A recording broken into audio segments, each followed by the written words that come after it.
Austin Reeves added 5 years to my life, but we got the 3-0 sweep. Let's talk some more basketball.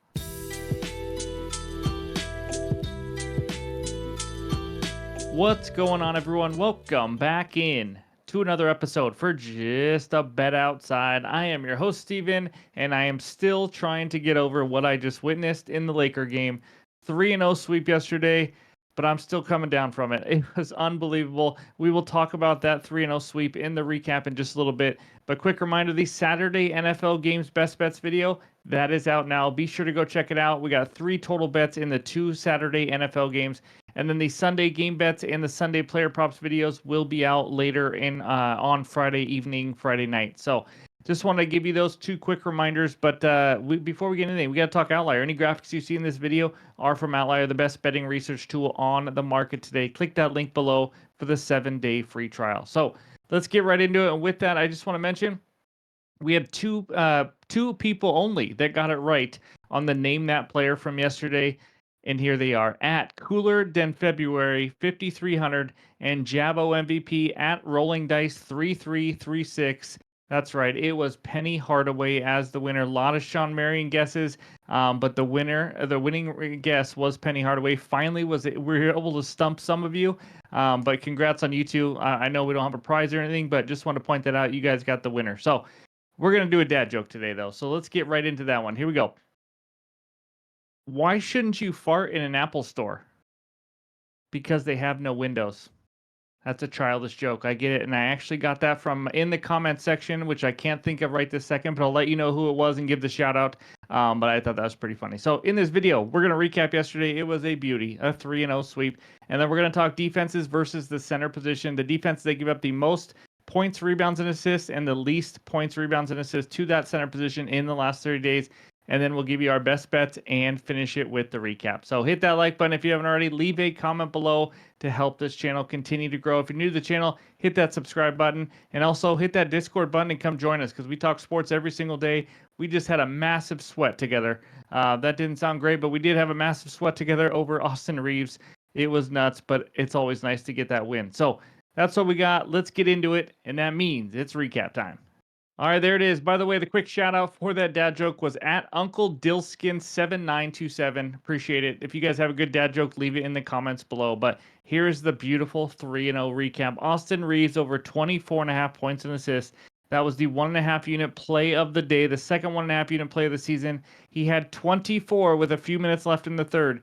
Guess how he got his 25th and 26th? If you didn't follow the game, he got it on 2 free throws with 6 seconds left in the game. It was the LeBron show in the fourth quarter, and Reeves did not do anything. I don't even understand it. I really don't. He was a huge part of the offense. He should have been a huge part of the offense. It allowed the Blazers to come back a little bit, but either way, he cashes this. If you got 25.5, he cashes it. If you did the PRAs, that was a better way to go. If you did RAs, that was an easier win. I picked the hardest route for an Austin Reeves win, but we still got the freaking win, and I love it. 2-0 on those 1.5 unit plays. Now, Damian Lillard over 21.5 points.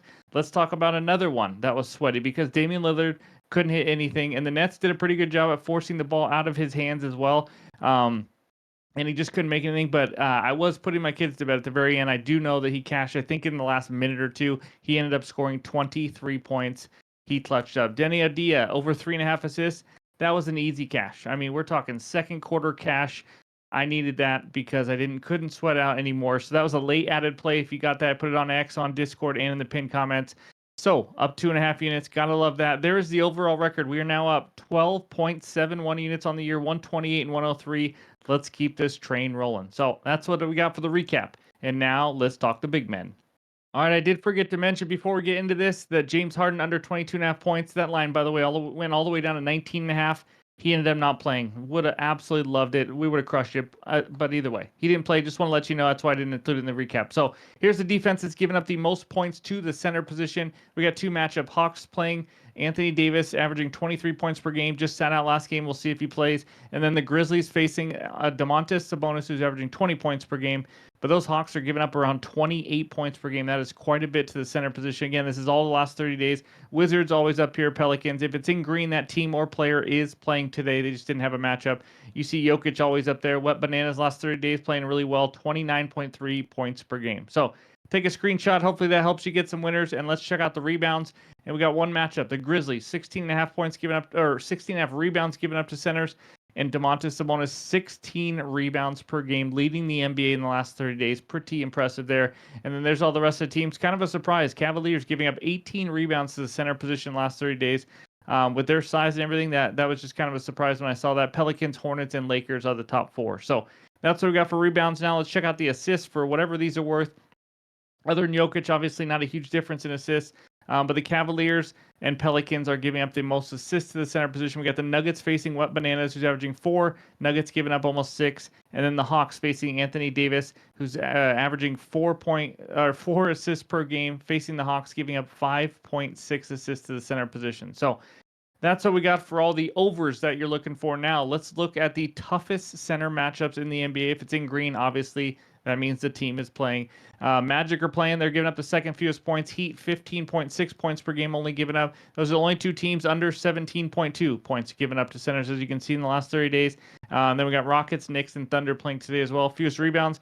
Magic, again, dominating the paint. 11.8 rebounds given up.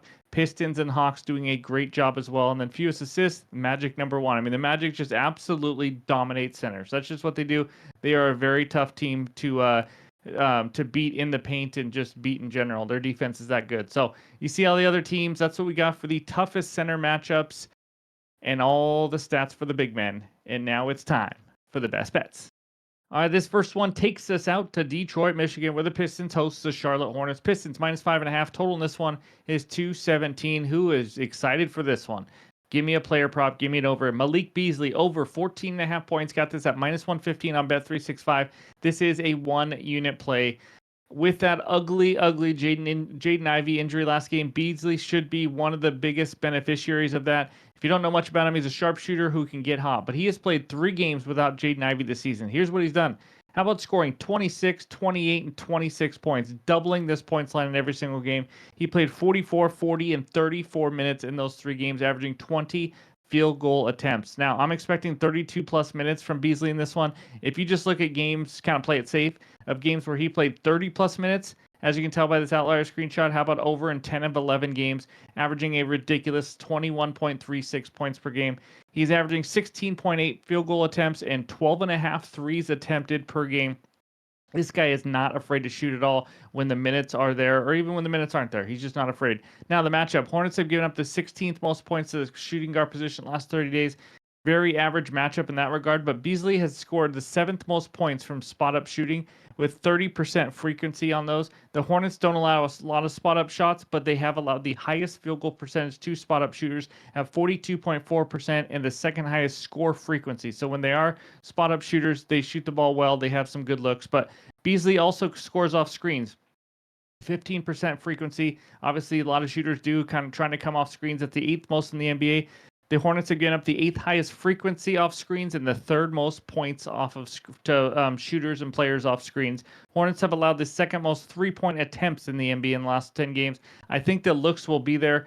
We all know Beasley loves to shoot threes, but honestly, it's going to be mostly just volume getting here. I think if he just has a decent shooting night, he should go over this line because I think he's going to take 15 to 20 shots. I think his minutes are going to be, like I said, in that 32 to 36 range. That's just really high for a guy who I think the books are slow to move this.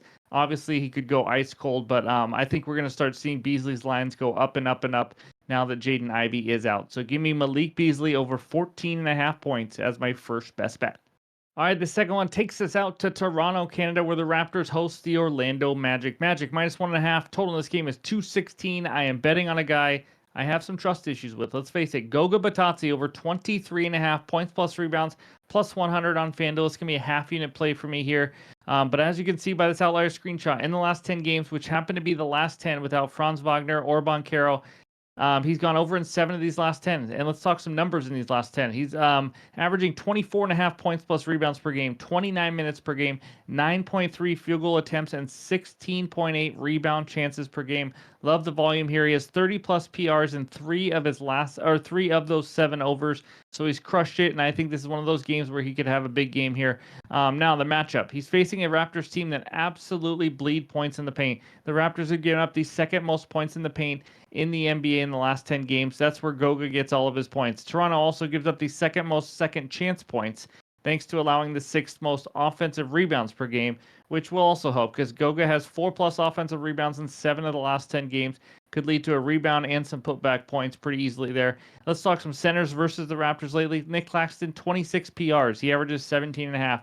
Capella, 23 PRs. He averages 18.5. Zach Edey, 37 PRs. He averages 21.3. And then Cat, different kind of center, obviously, but 41 PRs, averages 38 per game. You get it. Centers are crushing this line against them. And now we have Goga, who already averages above this line slightly in these last 10 games without those two guys. Really just an average night and a great matchup, and we should be able to cash this one. So just need him to stay out of foul trouble, blow out, all that kind of stuff. But I see Goga having a good game here, getting a lot of rebound chances. So give me Gogurt over 23.5 points plus rebounds as my second best bet. All right, this third and final one takes us out to Sacramento, where the Kings host the Memphis Grizzlies. Kings -4. Total in this one is 238.5. I'm taking a shot here. Half unit. Give me the Grizz on the money line at +145 on DraftKings. I've been impressed by the Grizzlies. They play hard. They play smart. Yes, there's no Ja Morant, but you know what? They've played without Ja Morant quite a bit in the last year and a half or so, and they've been fine without him. They're 9-5 this season without him, but also won 6 of the last 7 without him as they've gotten healthier around him. They just won in Phoenix last game. Jaren Jackson Jr. and Desmond Bane are more than capable of taking over games when they need to offensively. And then the Kings, I faded them before. I'm still fading them here. I just don't think they're a very good team. The last 2 games since firing their head coach, yes, they have won both, but they beat a Mavericks team by 10. We saw that game. They had to have a good second half to beat a Mavericks team that had no Luka, had no Kyrie Irving, and I think there's another injury also in there. But they needed a 76ers and Paul George meltdown last game at the end of the game to squeak out a win when they didn't have Joel Embiid.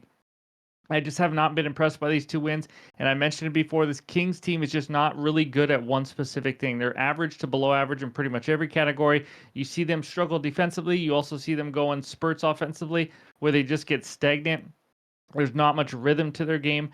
So, sometimes they can go on these runs when they're causing turnovers and all that. But I just think this team is going to struggle defensively the rest of the season without Mike Brown as their head coach anymore. So overall, it's going to be simple for me. The Grizz are a better team, in my opinion, even without Ja Morant. They play harder on both sides of the ball. They're definitely a better coach team right now. Obviously, with Christie making only his 3rd appearance as a head coach in a game. But again, this Grizzly team, like I said, they've won 6 of the last 7 without Ja Morant. They've beaten teams like Denver, Atlanta, Phoenix without him. As I lose my voice here, I think we got a chance for an upset. You could take the +4. I don't mind that, obviously. But I'm going to take a chance here, half unit. Give me the upset with the Grizzlies on the money line as my third and final best bet for the video. I will have more added plays in the morning. Check the pinned comments on X and on Discord. But before we get out of here, let's check out the recap.